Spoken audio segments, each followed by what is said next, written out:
Hello, everyone, and welcome to episode 13 of the True Crime All the Time Unsolved podcast. I'm Mike Ferguson, and with me, as always, is my partner in true crime, Mike Gibson. Gibby, how are you? Man, I'm doing well. That's good to hear. I'm excited, though. You're always excited for a little Unsolved. I am, but I'm really excited because Unsolved finally has its own Facebook page. Yeah, we do. So I think a lot of people will know that we started True Crime All the Time first, and then we started the spinoff, True Crime All the Time Unsolved, but we've been operating both of them under the same Facebook page, the same Twitter, and we finally changed that. So we have a new Facebook page called True Crime All the Time Unsolved. I don't know what else we would have called it. Yeah. And we have a new Twitter, and the handle is at TCAT Unsolved. So for everybody that loves the show, go out to Facebook. You can do a quick search. You'll find our page. Like us, follow us on there, and then look up our new Twitter account for Unsolved and follow us on that as well. So Gibbs, we got a bunch of new Patreon supporters. Yeah, I'm excited about this. Which is always awesome. So we got Scott K. We got Deb from Missouri. Brandon K. Bell. And those are all Patreon supporters. And then we got Michelle Watson, who's actually supporting us through PayPal. Wow. Which is great, too. Love it all. Yeah, we love the support.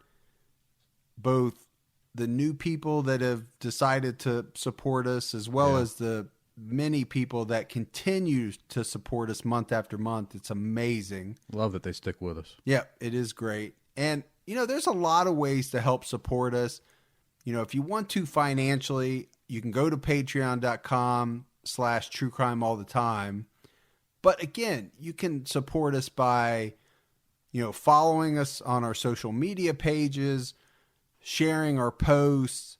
Something as simple as rating and reviewing us on iTunes, that makes a world of difference. Huge.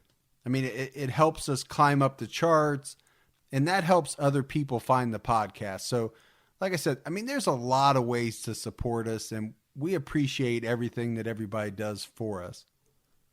Don't forget to go to our website, truecrimeallthetime.com. That's one thing we haven't separated yet.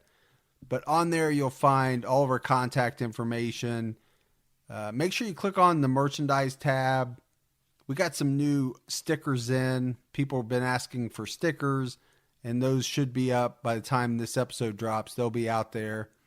So, Gibbs, let's talk about what's our topic tonight. Yeah, we're going to talk about, it's actually kind of sad because we're going to talk about a little girl. That always is. Yep. And we're going to talk about Leticia Hernandez, a 7-year-old out in Oceanside, California in San Diego County. So it is a sad story, Gibbs, and, most of the stories that we do are, because if it's unsolved, that means something bad has happened. Right. And I definitely, anytime that we're dealing with children, that adds an even bigger element, or another layer. Yeah, a more saddening element to it. Mm-hmm. But I found some statistics that I kind of wanted to run through before we start the actual case. And the first set I got off the Polly Klaus Foundation website. And it says that 99.8% of the children who go missing do come home. That's a good number. It's a huge number. Yeah.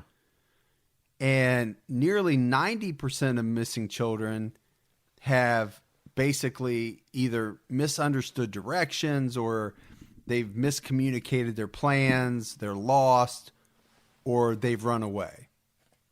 Only 9% are kidnapped by a family member in a custody dispute. And even lower, 3% are abducted by non-family members, usually during the commission of a crime like a robbery or some type of sexual assault. And very often, in that case, the kidnapper is someone that the child knows. Now, only about 100 children a year, and that's just a fraction of less than 1% are involved in, I guess, what you'd call like a stereotypical stranger abduction. Okay. And those are those are really the ones you hear about on the news. And a lot of times those are going to be the ones that we're covering because in the end, something bad happens. But even in those cases, about half of those 100 children a year come home. So, and that's how you get to that 99.8%, right? So really what they're saying is about 50 kids a year. Now that's 50 kids a year too many, we know. Right. But in just talking about the statistics, it is very low that a child would be involved in the situation such as we're about to talk about. And I wonder if the Amber Alert system helped reduce that. Yeah, I mean, clearly it helped reduce it, but I wonder how much with the Amber Alert system we have today has really made a reduction in kids being kidnapped. No, I think you're onto something because we know it's reduced it. We just don't know by what percentage. But getting that information out, and I'm going to talk about that in a minute, but getting that information out quickly, which is what the Amber Alert is designed to do, is key. So I've got just a little more that I took from a study that was done by the Department of Justice. And it basically says that, most victims tend to be female, usually just right around 11 or a little bit older. But most victims, they're leading normal lives with normal families, and they describe them as low-risk victims. And one fact that I thought was really interesting is that the initial contact between the victim and the perpetrator occurs within a quarter mile of the victim's residence, most often. Most often, yeah. And that is not very far at all. Now, when it comes to killers, when we're talking about killers, they say that the average, most of them are around 27 years old, predominantly unmarried, half of them either living alone or with their parents. Half are unemployed. So, I mean, you're getting the picture of what most of these killers of young victims are like. Can we say half probably live in the basement of their parents' home? I would say that's probably safe to say. Okay. And those that are employed tend to be employed in unskilled or semi-skilled occupations. And this is where we get into what you were talking about, the Amber Alert, because more than half of these cases are initially reported to law enforcement as a missing child. It's said that in most of these cases, typically there's like a 2-hour delay in making that initial report, right? Now, my assumption is that a lot of people don't want to jump to conclusions or jump to the worst scenario and call the police too early. But what they're saying in this is that you can't call too early. Yeah. You've got to call right away because the vast majority of these abducted children, they're already murdered within 3 hours of the abduction. And we learned that when we did the Sandra Cantu case. Yeah, definitely. So if you look at this, if you're waiting 2 hours to get the word out, yeah, and most of the murders occur in 3 hours, that's a 1 hour window. Yeah. And that's not enough. No. I mean, 3 hours is short as it is. So I guess what we're saying is you can't call too early. All right. So I don't know. I found those statistics. I thought they were very interesting. And I kind of wanted to do those up front. Yeah, in a strange way, a very strange way, I feel better knowing that information. But it's still sad that, like you said, 50 are still missing. Yeah, and again, you and I do a podcast talking about bad things happening to good people. Right. And I think a lot of people, you know, if you watch the nightly news, which I don't because it's depressing as hell. Yeah, I agree. But if you just watch that, you would think that things are going down at an unbelievable rate.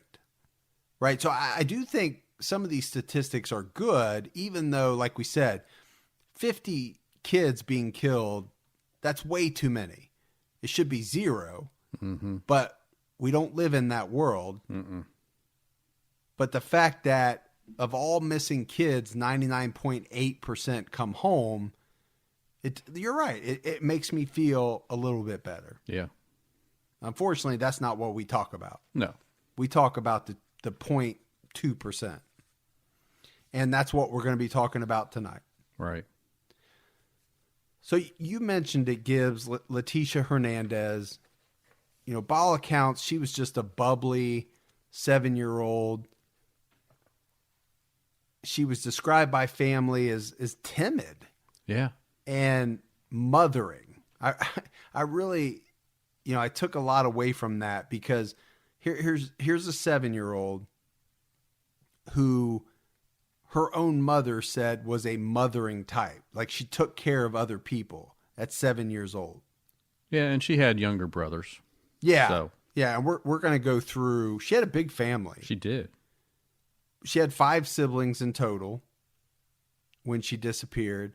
She had only one sister and she was older. Maris was 16 years old. And then she had brothers. Alejandro was 12. Victor was 10. Daniel was 4. And then her little baby brother, Jorge, was only 2 years old. So, you know, by all accounts, appears to be just a big, happy family. You know, she had her mom and dad were together. Her dad was named Rodolfo. He was a farm worker in Sacramento. Now, her mom was also named Leticia. Yep. And then she had a grandmother named Victoria.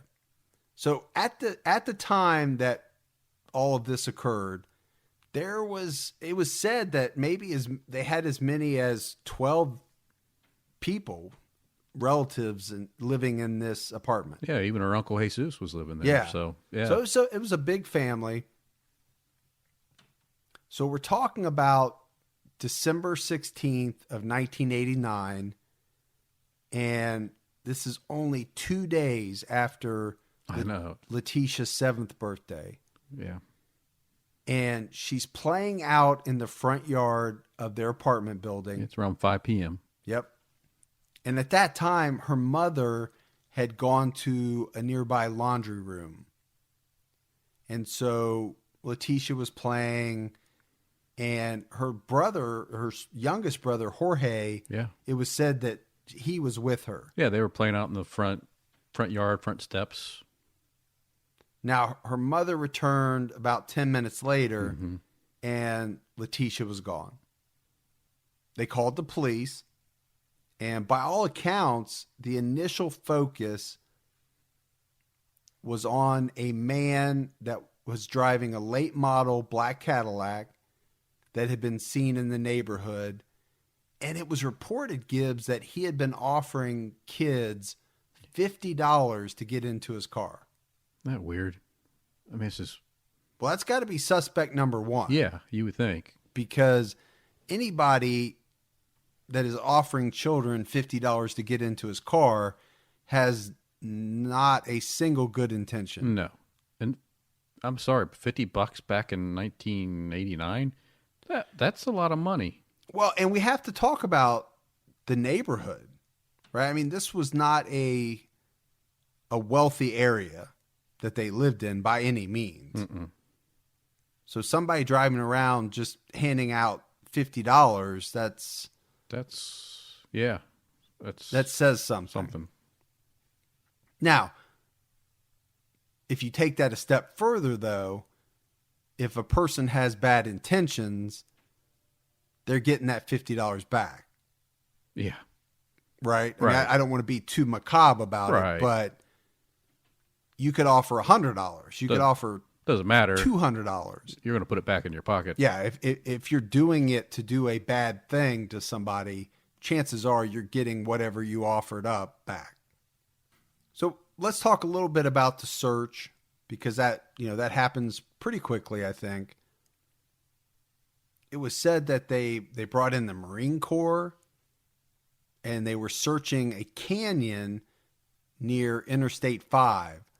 Now, the neighborhood that they lived in, I guess, was butted up against the Interstate 5.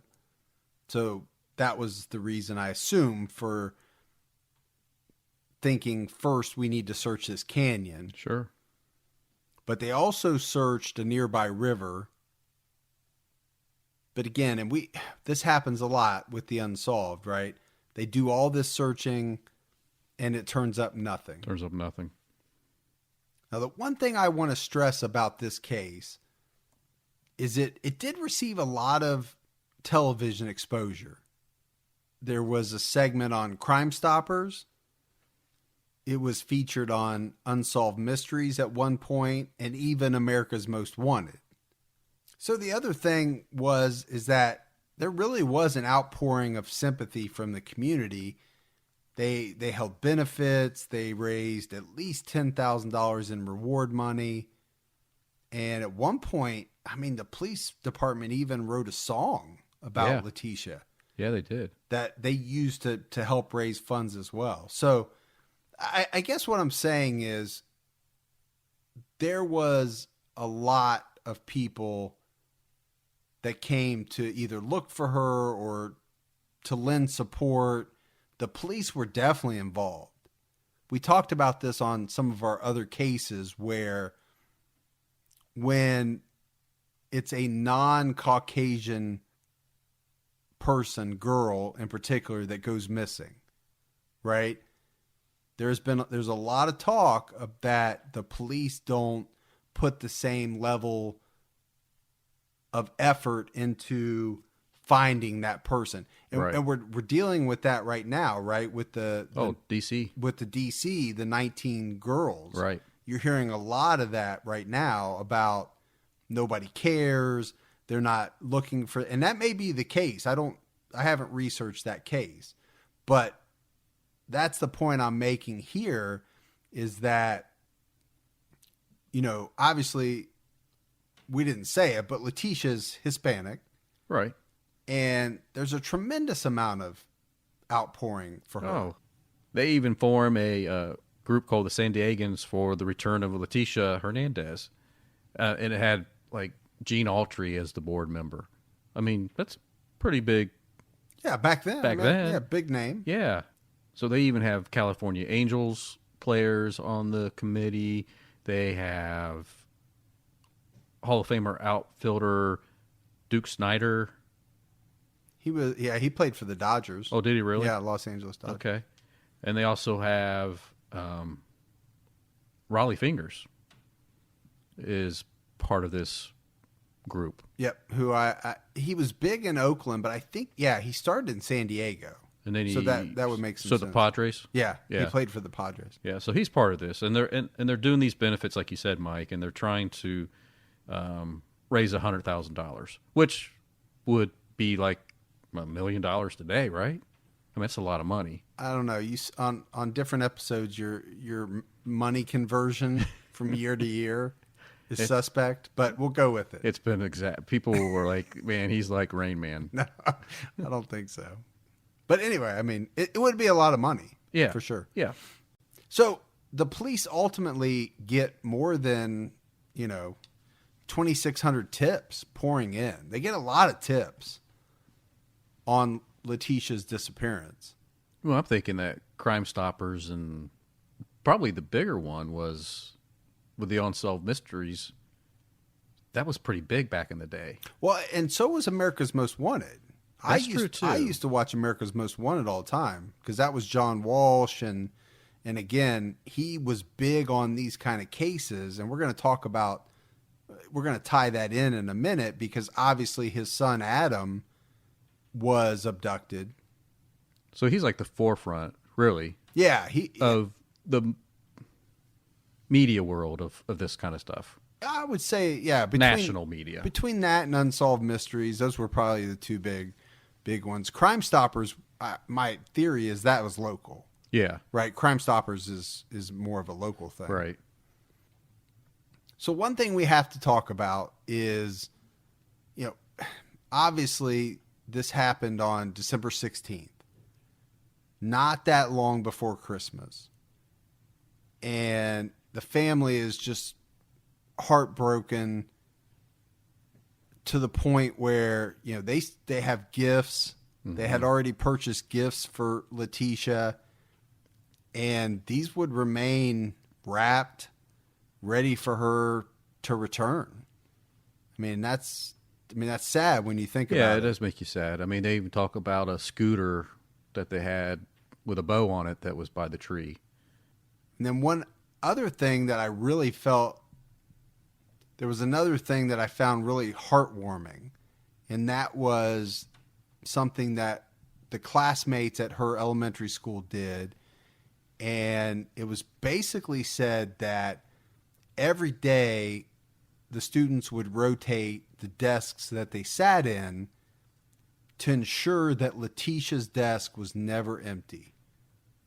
So there would be an empty desk, obviously. Right. But they made sure that hers was never empty. Was never the one that was empty. And I really found that heartwarming, because you're talking about, what, first, second graders? Yeah, I think they said she was in second grade. Yeah, at 7 years old. At the same time, Mike, Leticia was listed as the nation's #1 child abduction case by the National Center for Missing and Exploited Children. So I think that probably helped out a little bit too with getting it out. I would say so, because that's a big organization. Yeah. And I think that happened fairly quickly, right? We're not talking years down the road. No, it happened like a month later? In January of, so a month later. Of 90. 90. Right. Yes. So, yeah, I imagine that was huge in getting her awareness out. Yeah. And around the same time, there was a plastic cup manufacturer in San Diego that put her picture on it, and they shipped these to, because at the same time, she was just mentioned all these different Crime Stoppers and Unsolved Mysteries and all that, right? Right. So they started getting, like you mentioned, thousands of tips. Well, a lot of these tips that were coming in, and we're talking about them here in a little bit, were in Florida. So this San Diego cup manufacturer put her face on these cups, and they shipped them out to Florida to be used in a bunch of concession stands in different arenas and different baseball events and things like that. So that was one way they were trying to get her case out there. So what another company did was they took Leticia's photograph and they sent it to over 80 million homes across the country by putting her face on grocery bags, which was, I mean, what a great idea. Right. I mean, so I guess I don't even remember, Mike, when the milk cartons came into play. That's what I was just thinking. I think they were probably around back then, but I'm sure she was probably on milk cartons as well. She might have been, yeah. But this just furthers our point, right? There is a lot of people stepping up and people spending their own money to really help out here. And I mean, that says something about the community. It says something about the people that own these businesses. Now, it's also, again, and you said we're going to talk about Florida. I also wonder how much of that led to, and maybe you can never have too many tips. Yeah. But some of these tips that were coming in were coming from pretty far away places. I just wonder if it led to some erroneous I think it probably did. information as well. But I think you have to take the good with the bad. I mean, we talk about rabbit holes, but man, could you imagine? I mean, because you have to take every tip that comes in and seriously enough to look at it. Well, if you have to vet it out. Yeah. And again, if you're in California and tips are pouring in from Florida, those are much harder to vet out. Yeah. There's no doubt about it. I mean, you could show me a picture of somebody right now, and for me to see that, to say that I saw that person at the mall, it might have looked like that person, but to say that was that person for sure, I don't know how these people do that. I don't either, because my memory, I don't have a photographic memory, and I don't either. Not many people do. No. Well, I think at this point, we got to talk about, there were a number of other cases that happened in and around the same area as Leticia. One happened, before her disappearance, and then 2 after her. Right. So I'll talk about the one that happened before. So on August 5th, 1988, Charity Cairns, she again was 7 years old as well. She was reported missing by her mother because she failed to come home from a visit to a friend's house in Pacific Beach. Now, 10 months later, some hikers that were walking through a canyon in Riverside County, they found a small skull, which included a lower jaw and 9 teeth, and this would ultimately be determined to be Charity's. Now, this is another one, Gibbs. Her killer has never been identified. All right, so Gibbs, June 19th, 1991, Laura Arroyo, she's 9 years old. She lives in Chula Vista. She was just answering the door of her house and disappeared. Wow. So whoever was at that door took her. The very next day, 2 women found her body about 3 miles away from her home. She'd been beaten and stabbed. Now, they put somebody away for her murder, a guy named Manuel Bracamontes. And he got the death penalty in 2005 for the kidnapping, molestation, and murder of Laura. But again, her murder drew national attention because a lot of people, weeks after she died, they were claiming to have seen her face on a blank billboard, which is, I mean, this part is very strange. Yeah, it's interesting. I don't know why they were, this is like, I'm thinking like a white billboard before they put up the actual ad. And tons of people came forward and just were saying that they saw her face. It's almost kind of like that religious kind of thing when someone says they see a statue crying, like they see the tear of, or a potato chip that looks like, or a potato chip that looks like you. Yeah.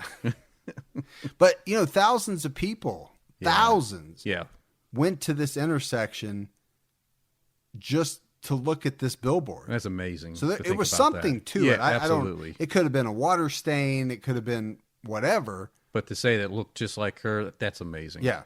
There was definitely something to it. Well, that same year, Mike, just a month later, in July of 91, Rashida Wilson, she was 9 years old. She told her mother that she was just going to go outside and play for a little bit. She was playing outside at the Yale Hotel when she disappeared. So the police searched the area. They passed out flyers. They were actually broadcasting her name from the helicopter, and the searchers just checked every alley, the dumpsters, the vacant buildings. However, Rashida was never found to this date. So So the reason we bring these up, Gibbs, is because they're all so similar to Leticia. They are. Age-wise. Now, the middle one we talked about, they put somebody away. But they didn't catch him until much later, right? He wasn't sentenced till 2005. Exactly. So could this guy have been involved in all 4? Could have been, somebody that did 2 of them or 3 of them? Exactly. He could have been somehow tied into more than just the one that he got in trouble for. I think there's no doubt about that. Yeah, well, I do too. But they're just so similar, and they're all, within I don't know what the radius is, but they're all within the area where Leticia. Yeah, they're on that San Diego County. Yeah. So That's why we bring those up, because again, I think that Manuel Bracamontes is interesting. mm-hmm. I would assume they would have looked at him after he was caught for some of these others. But if they had no way to tie him in, right? No DNA or no fingerprint. So, all right. So let's get back to Leticia. And I think what we want to do is talk about some suspects, right? Get into suspects. okay. Because some witnesses come forward after she disappears. And basically what they're describing to police is a tall white man in his mid-30s, maybe early 40s, about 6 foot tall, pretty big guy, 230, 250 pounds. Yeah. With blonde shoulder-length hair that was thinning on top. And probably the most specific thing is he had a tattoo of a cross with some kind of writing on it on the back of one of his hands. So that's pretty specific. That is. And again, the witness is saying that they saw Leticia get in a vehicle and be taken away by these people. Yeah. So, I mean, that's very important.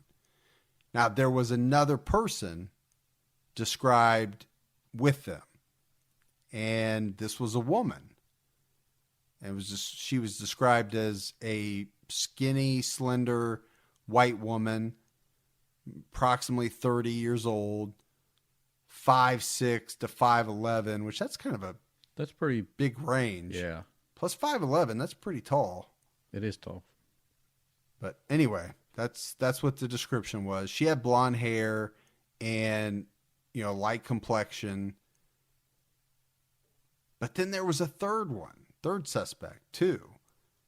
Another white woman. Now this woman had what was described as a very deep tan. And she was a little older, late 40s, maybe early 50s, described as heavy set with dark brown hair with gray streaks running through it. Right. So we've got some pretty good descriptions. The problem is, and so they made composites, right, out of these descriptions. And it wasn't just one person.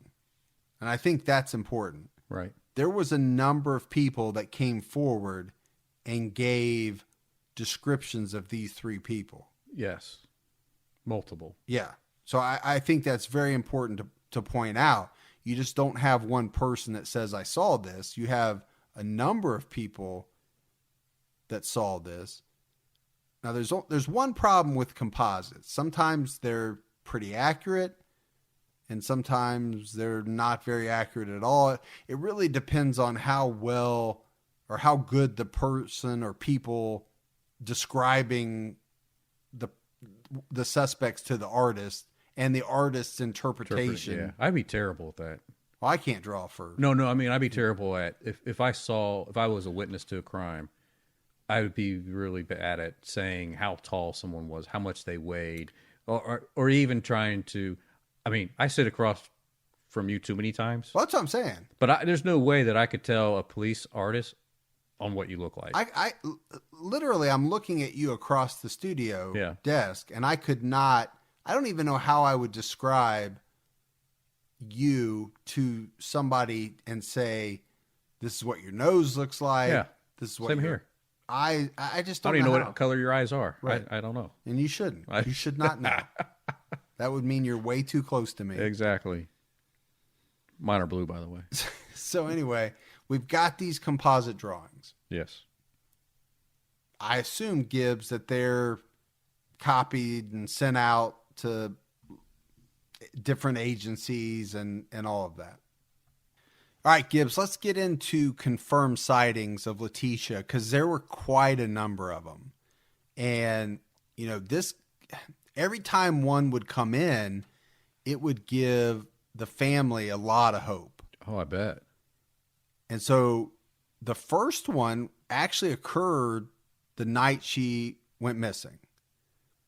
And this was basically a man was sighted with a child at the Buckman Springs rest stop in East San Diego County that very night, December 16th. The second sighting was of a man, woman, and a child at the San Simon rest stop, and this was on Interstate 10 near the Arizona-New Mexico border. Okay. But this occurred later on, December 27th. So about 11 days later. So Yep.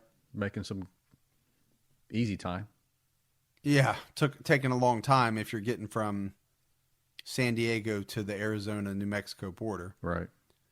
The third sighting was also on Interstate 10, and this one was described as a woman and a little girl at a rest stop in Texas, just east of El Paso. So within, let's say a month, you've got 3 sightings that would match the descriptions that they have, all involving a little girl.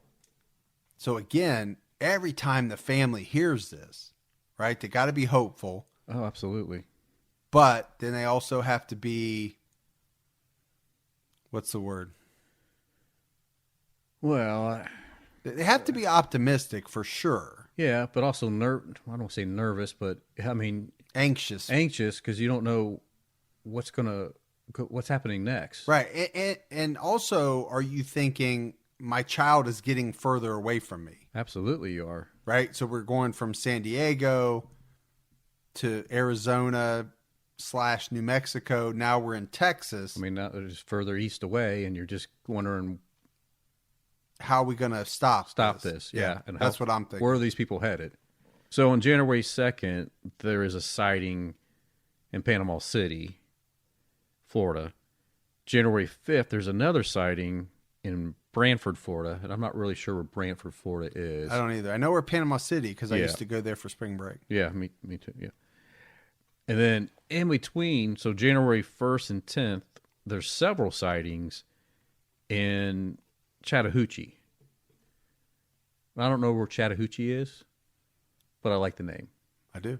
So, but again, Chattahoochee, Florida, there's multiple sightings allegedly of her in that area. Yeah. Now, again, is this coming from what you talked about earlier, where that one company had sent all the cups to Florida? Yeah, along with the picture on the grocery bags that happened to go out to the San Diego area, but they also sent those to Florida as well. Oh, okay. Yeah. So I guess what I'm getting at is you just wonder, are they really seeing Leticia, or are they just seeing all these cups and these bags and they're saying, oh, there's a man, a woman, Yeah. and a child, or a woman and a child. Kind of looks like her. The child maybe is Hispanic, and I'm going to call in and say, Right. you just don't know. No. And that's where we, like you said, being on all the different shows that she was on. And to the point on February 4th of 90, America's Most Wanted, they air a second segment on the case, which generates even more leads. Right. Which, again, like you said, I couldn't tell you if I saw Leticia, but so I don't know how all these other folks are, seeing a car drive by and saying, that's that little girl. Well, I think there's a need for people to want to help. And again, we talk about all this exposure. You can't have too much exposure in a situation like this. No, I think you're right. You'd rather have more of this than less of it, for Right. sure. But it's going to lead to a lot of tips and people calling in. Yeah. But as a father, I would rather have more tips. Like, we know that. And, No and doubt. allow the experts to do what they do best and track them down. And just let the police do what they do best and see if there's any truth behind it. So this takes us up to March. So between March 11th and March 23rd, again, there's multiple sightings in the city of Quincy. On March 26th in Greensboro, Florida, there's another sighting. March 31st, there's a sighting in the city of Marion, and then another sighting in Cottondale. So, Gibby, you're doing all the Florida sightings. Right. And there were some other sightings that I have, but I don't have exact dates on them. But there was a really interesting one where a police officer in a small town about 70 miles southeast of Dallas reported a couple. Now, you got a police officer. Yeah, trained. Now, yeah, is reporting a couple that matched the description of the kidnappers. And it was said that they were driving a maroon car. Unfortunately, the police officer didn't stop these people because it wasn't until a few hours later that he saw the first notice on the kidnapping. Oh, wow. So he didn't think about it until obviously it was too late. They were gone. And then I kind of go back, Mike, to the day of where some of the kids were talking about the black Cadillac. You know, could you mistake, as a kid, could you have mistaken a black car for a maroon car? You know? Oh, so I could probably do that today. Yeah. With some of the weird paint So when schemes. you said maroon car, I'm thinking, man, I wonder if that really was them then. Well, the one thing about this one was there's a lot of doubt about the validity because the officer, he only saw the couple. He only says that the couple matched the description. He never actually saw a child. What he says is that he saw the woman reaching into the back seat, but he never actually saw. Now, granted, a 7-year-old, you probably wouldn't be able to see. No. Not going to stick up over the... Especially the cars back then, yeah. too. But, you know, for what it's worth, I thought that was an interesting one because if it was true, he was close and could have pulled them over if he had seen that notice just a few hours earlier. Yeah. So now I have to talk about probably the strangest one. And this tip comes from Tijuana. And a man called a local television station in Tijuana on New Year's Eve, and he asked for Leticia's parents' phone number. The guy called twice, and he gave his name as Roberto Ramirez. And he told the information director for the news division there at the channel that he actually had Leticia. They refused to give out any information. They weren't going to give him the parents' phone number, obviously. But the guy called back again and said he had more information about Leticia. This time, they gave him the number of the Oceanside police, and the guy hung up. So it's an interesting story, but there wasn't anything that they could really do with that. Because, and it was said that Roberto Ramirez, they use that down in Mexico almost like we use John Doe up here. Okay. So, and I don't know exactly what that means, but I don't know if that's a name that they use. Just so common that they could just interchange it, use it, and that way no one could be tracked back. Or if they literally use it like we use John Doe, it would mean they use it for an unidentified body. Body, right. If that's what they really mean by that. Interesting. But again, I just thought it's an interesting story, but like a lot of the stories and rabbit holes we go down, right, it led nowhere. So this leads us back to Florida again because more tips are coming in. And now, allegedly, she's spotted on April 30th in Brantford. And then again on May 5th in Waldo, Florida. And then the last sighting is in High Springs, and that's May 22nd, 1990. And really, after that, Gibbs, there are no more reported sightings. No, and actually on that sighting, it's one of the few that she was actually said she was spotted with a white man and a white woman. Which would match Everything that's been told up to that date. Right. Of course, there's a lot of white men and a lot of white women, so Yeah. with children running around. But obviously, that's why you're getting so many tips, Yeah. right? Not all of those could have been Leticia, I'm sure. But could some of them have been? Could have been. Definitely. I don't know. But ultimately, there would be, 18, 20 different reported sightings probably? Yeah. Stretching all the way from California to Florida and all along the way.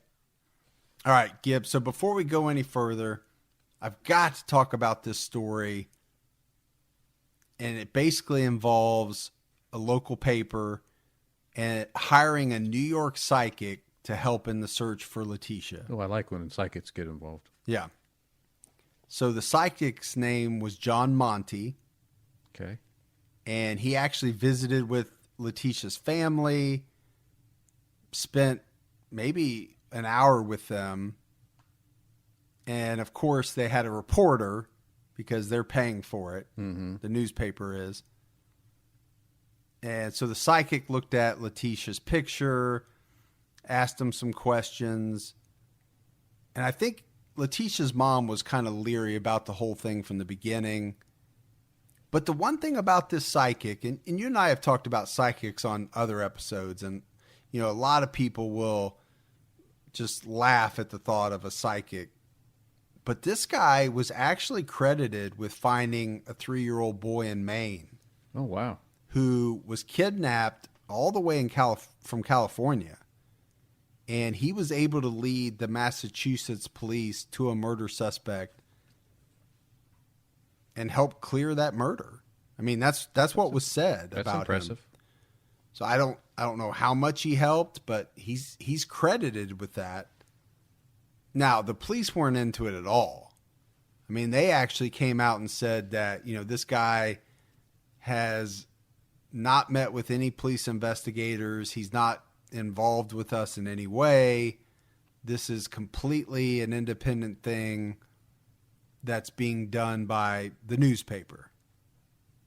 So I think they were kind of shutting it down or, discrediting the use of a psychic. But you and I think, have talked before. Again, I don't know if I believe in any of that. But if I was in that situation, I don't think there was anything I wouldn't try. Yeah, same here. I mean, I want my kid back. Right. So, Gibbs, we have to talk about one suspect in particular. And this was a convicted child molester that lived just basically a block away from where Leticia lived. And he would become probably the most viable suspect in the case. And the police looked really hard at this guy. He was 40 years old. He was a landscaper, married, had 3 children. I mean, it got as far as, actually having a federal grand jury investigate him, but it never got past that point. So obviously they didn't have enough evidence. He was never arrested. But by all accounts, he was probably the most viable suspect. I think you'd have to say that. Yeah. All right, so this takes us up to early March of 91, and this is where a property caretaker discovers Leticia's skull. So this is when she's found, and he finds it near this rural county road, and it was said, Gibbs, that this was a road that was favored by smugglers. Yeah. Like people smugglers, right? Oh, yeah. From Mexico into the United States. Very kind of remote area between an Indian reservation and the Riverside County line. Yeah. So it said that that area was basically a dumping ground for sex workers and the human trafficking victims, that they would find bodies out there all the time. I would have to imagine that they found a lot of bodies from people that were being smuggled into the country as well. Oh, yeah. I mean, because from what I understand, and again, my knowledge is pretty limited, but I think we've seen over the years that people go to great lengths to try to get into the United States, and sometimes they die, in the process of trying to do that. Right, yeah. Whether it's because they're hidden in a trunk and have run out of air or have limited dehydration. So yeah, I can imagine that there's areas like this part they're talking about where they're finding a lot of bodies from all kinds of different reasons. Now, near the body, officers obviously get called to the scene, and they find a pair of red shorts that the family confirms Leticia had been wearing on the day that she was abducted. And ultimately, they do positively identify the skull as belonging to Leticia, and they do that through dental records. Now, keep in mind that, and we got to talk about this area where they find her remains is only about 20 miles from her house. That's pretty close. So what we got to go back now and kind of talk about some of the sightings, because the medical examiner would come out and say that she likely died within 2 or 3 months of being abducted. Yeah. So what does that mean? Does that mean that she was taken from California and taken, those sightings that we talked about in Arizona and Texas, and then all those ones in Florida, was she taken all the way to Florida and then somehow brought all the way back? Yeah. And then killed? Doesn't make sense. Or the other explanation is that she was kept for a period of time somewhere in and around the area where she lived by somebody local. Yeah. And all of those sightings were just people that thought they saw somebody that looked like Leticia, but it really wasn't her. Really wasn't, yeah. I think really when you boil it down, those are your two options. It makes me want to lean harder on the landscaper that lived a block away. I would agree. So I would agree. I think it's more likely that she was abducted and kept for some period of time by somebody local to the area, somebody that probably was familiar with this road and knew that this was probably the perfect place to dump a body. Sure. Now, what we don't know is what happened to Leticia during this 2 or 3 month period. Yeah. I don't want to know. I don't want to know. Yeah. Because whatever it was, it couldn't have been good. No. So you're right. I don't think I want to know, and I don't want to dwell on or even talk about what it could have been. But I do think one of the things that comes out of this is authorities, they say they won't discount those out-of-state sightings. So I think you and I are saying it's more likely that she never left the state. Authorities, they may be leaning that way as well, but they're not discounting the fact that she could have been taken out and brought back. But I don't see why. If I was in the shoes of the people that took her, I wouldn't put myself at additional risk of traveling all the way back through another 5-7 states to bring her back to California if I was already in Florida. Yeah, why not just kill her in Florida? Yeah, and dispose of the body there. I guess. Yeah, why come all the way back? I don't. Yeah. I'm with you on that. I think it's more likely that it's the first one that we talked about, where she was in California the whole time and being kept, against her will. So eventually the Oceanside Police Department, they suspend their investigation. And this is something I want to talk about because they do it really about 2.5 years after her death. You and I have done a number of these episodes where investigators are 20, 25, 30 years on, cold case units, and I'm not getting that from this. I mean, basically what they're saying is that all the leads have run dry. They've got nothing else to work. And they put all the case files in boxes and they file it in the records department. I mean, I think that the direct quote that I have is, everyone pretty much is in agreement that we have run as far as we can at this point. Our department doesn't have any more leads that we feel are worth moving on and spending more time on. I don't know if I just don't like the fact that they come out and say that. Right. Because what are you saying to the family?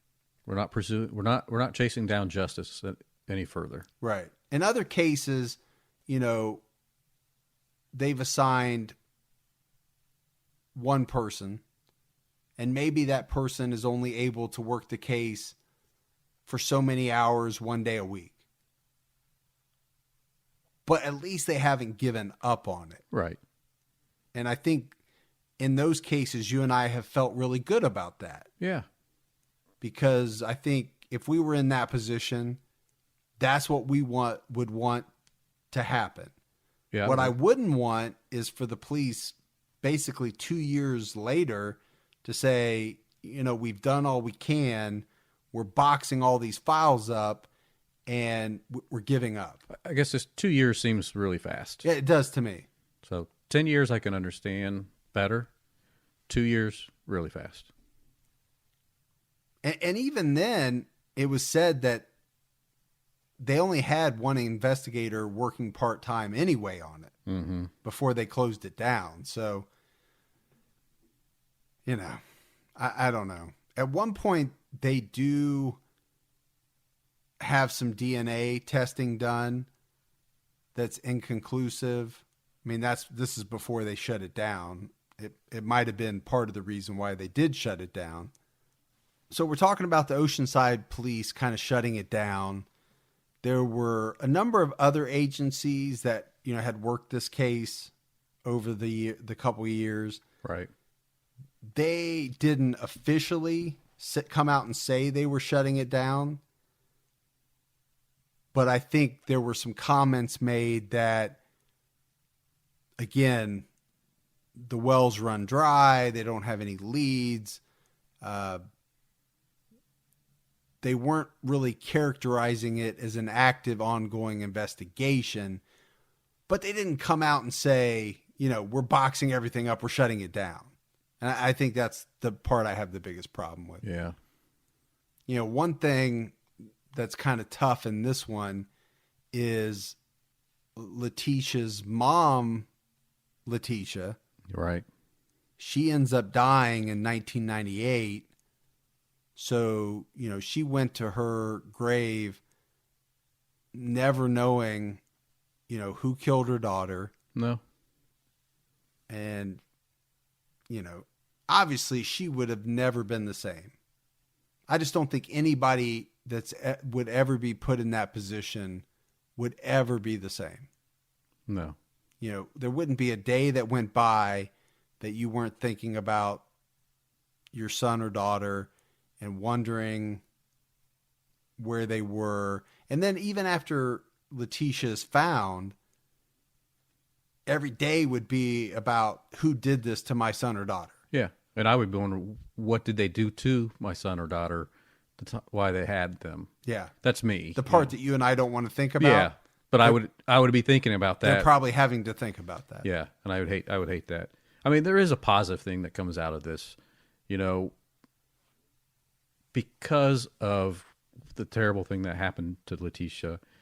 They do start Kindervision in the state of California in her name, and Kindervision is at the school they teach the kids about stranger danger, and they educate them on what not to do, right? Don't go up to the car that's offering you $50, Right. or the candy, the guy offering you candy, right? I mean, they go through all the scenarios on how not to answer the door, and so I think that's a good thing that comes out of it. It is, but I am kind of surprised because I thought stranger danger was a much older thing, but apparently, and maybe stranger danger in and of itself is an older term, It might be, because I thought that was around when you and I were little. yeah. But maybe it's just that they've started this actual Program, yeah. to teach it. It could have been a Kindervision, not having all the details, but around that time, I do remember in a lot of the school systems that this is when they would also take your kid's picture, right? So if your kid did end up being taken, you had a current picture to show the police. So they would come in. It's like any excuse for you to say picture. Picture? Oh, yeah. I'm telling you, you said it three Picture, times. yeah. Yeah. So they would come in. They would come into the school and take the kid's picture and fingerprint, right? Yeah, and they actually did that with my kids. Yeah, and today they still do that. I think they do it more electronically, Yeah. But back in the day, and I think that's all this came about because of this. So I mean, if there's any positive thing that happened, I guess there was greater awareness of the dangers out there and how to be careful. Well, and I think in a situation like that, like this one, that's all you can do, right? Is look for the positive. What can come out of this? Because it's a horrible act. It's tragic, yeah. What good can come out of this for other people? That's the only thing that can happen. So there is one other case that I want to talk about kind of before we wrap up, and it's the case of Amber Dubois, and her remains were found along a remote road near that same Indian reservation. Yeah. And it really brought back a lot of very painful memories because it happened 19 years later. Yeah. But it was so similar to the Leticia Hernandez case, the way that the remains were discovered, where they were discovered. It was the same canyon. Yeah, basically just on the other side of the road, Yeah. where she was found. Yeah, but I mean, that was really the only connection between Leticia's case and Amber's case. Like you said, Leticia was found on, I think, the east side of the road. Amber was found on the west side of the road, but both roughly about 2 miles south of Riverside County line. Right. So Gibbs, I mean, really all we have left is to talk about Leticia's memorial service. Yeah. And that was held on March 23rd, 1991. About 450 people attended to see her laid to rest. So, Gibbs, you and I have talked about this before, right? These are tough stories. Yes, very tough. They're hard to research. They're hard to tell. But they're important. We're talking about Leticia's memory. Right. I think anytime we do stories about young children, they're extra tough. I mean, there's just no way around it. Yeah, and not just because we're parents, right? I mean, even if we weren't parents, right? If I've never had kids, it'd be tough for me to do this. But the fact that I do have kids, it brings it home even harder. I would agree. Yeah, you and I both have two, and it just hits harder, I think. Yeah, But to your point, it should hit hard regardless. absolutely. And it would. Yeah, Just saying it hits a little harder for, I think, both of us because we do have kids of our own. right. But, that's the story, the tragic story in case of Leticia Hernandez. Yeah.